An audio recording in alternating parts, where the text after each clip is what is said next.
La plupart du temps, effectivement, dans le monde où on vit, on a l'impression qu'on a beaucoup plus de signaux d'insécurité que de signaux de sécurité et donc on est dans cette espèce de mode survie permanent et ça a un impact sur notre santé physique, notre santé psychique ou mentale et donc du coup, si on n'est pas au top de nos capacités, comme vous dites, s'il y a pas suffisamment de sécurité, on va se replier parce qu'en fait, le qu'est-ce qui se passe quand, on sent du danger? Moi, je dis toujours, c'est comme un peu quand on est en sécurité, on est en haut de l'échelle, hein et on voit tout ce qui se passe autour. On a une espèce de vue assez large.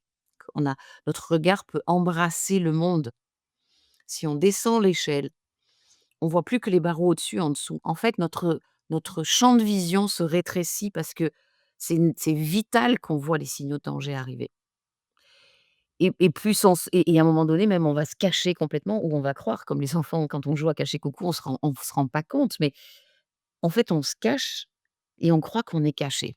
Mais parce qu'on veut pas voir le danger ou parce qu'on essaye de se protéger. C'est une façon aussi de se protéger, de descendre dans son état dorsal, de descendre en bas de l'échelle dans un espace où il y a plus beaucoup d'énergie. C'est une manière de se préserver, de garder le peu d'énergie qu'on a, mais quand toute notre énergie est au service de notre survie, il y a pas d'énergie pour créer, il y a pas d'énergie pour être en relation avec les autres. Les autres sont dangereux, en fait.